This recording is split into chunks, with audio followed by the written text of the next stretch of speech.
Hello, my name is Chris Russell. I am the author of the YA trilogy Songs About a Girl, and this is my second video review for the Zoella and Friends Book Club Summer 2017 exclusive to W.H. Smith. This is my second chosen title, Letters to the Lost by Brigid Kemmerer.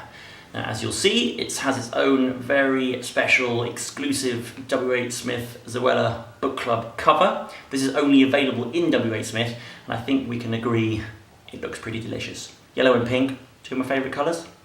So I quite want to lick it, but I'm not going to. Letters to the Lost is a dual perspective novel. It tells the story of two teenagers, Juliet Young and Declan Murphy. Now, Juliet and Declan go to the same school, but it's a very large school and they don't know each other. They're not friends. They are aware of each other's existence only vaguely by reputation. And Juliet has recently lost her mother in a car crash, and she is leaving regular letters at her mother's gravestone as a way of sort of processing her grief.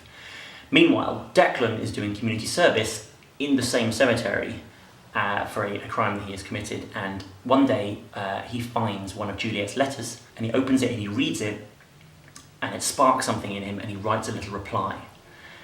This initiates a flurry of communication between the two of them, totally anonymously, in letter form. And as they write to each other, they begin to fall for each other on the page.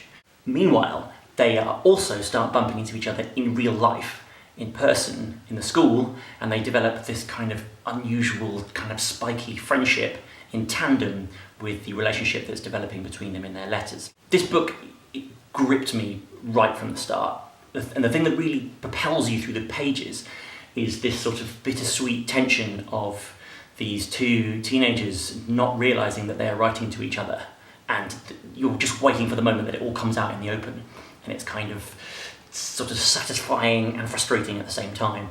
It's almost Shakespearean, this idea of the two lovers who are sort of secretly writing letters to each other, but they don't know who they're writing to, and they're falling in love. It reminded me of one of those sort of Shakespeare plays where there are two lovers and one of them puts on a hat and then the other one suddenly can't recognise them anymore, and they're sort of running across the stage, and all the time the audience and the reader knows what's going on, but the characters don't.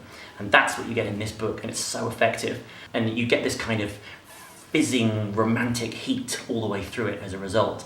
That also brings me on to something else which I think Brigid does extremely well, which is capturing that sort of the fire, the obsession of first love, or at least the first time you really fall for someone as a teenager. There's a moment where Juliet says of Declan, "I'd walk into fire if he asked me to right now."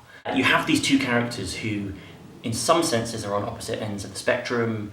They don't mix at school.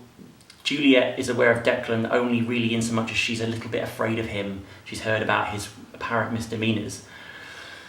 But Brigid, she just drops these little similarities between them in the sort of dual perspective narrative. Similar ways that they speak and think that gradually over time bring them together, and that is, it's really moving and it's really powerful. The thing that really sucked me into this book, to be honest, was the character of Declan. I have something of a weakness for the kind of classic high school bad boy character, but what's so brilliant about Declan in Letters to the Lost is that you get to see behind the mask, and you get to understand that he is none of the things that people think he is. He's caring and protective and loyal. He's not just some thug. Declan says, I think in the opening chapter, "I say I don't care what people think of me, but that's a lie." And in that one line, you have basically the key to his character. That brings me on to what I think essentially this book is about.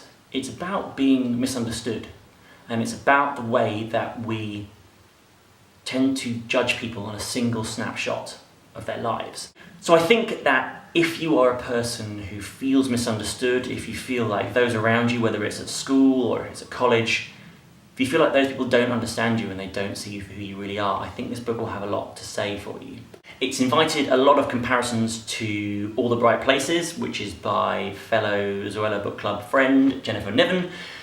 I think partly because of the way it deals with the subject of grief. Equally, I found that the dry humour between Declan and his best friend Rev, which by the way is a beautifully drawn friendship, is probably my favourite thing about the book. Some of their dry bromance kind of humour really reminded me of Paper Towns by John Green. In fact, John Green in general is, if you enjoy his books, you will dig this. And finally, the kind of emotional tenderness of the sort of high school romance put me in mind of Meredith Rousseau's If I Was Your Girl, which is a stunning book and is of course a former Zoella Book Club pick. So if you'd like to find out more about the other 7 titles in the book club, find out why they were chosen by the other authors, head over to whsmith.co.uk/Zoella Book Club. That's where all the action is, that's where everything's happening. Do make sure that you follow the other book club authors, Jennifer Niven, Amy Allwoods, Juno Dawson, and of course Zoe herself, on Twitter for their exclusive reviews and so on. And finally, and most importantly, please do join in the conversation. That's what this whole thing is about. We want to hear what you think, we want to interact with you and to talk about these amazing books that we've been lucky enough to read. I guess that is it. If you want to discuss the book online, the hashtag is Zoella Book Club. Hashtag Zoella Book Club. Got it? Okay, see ya.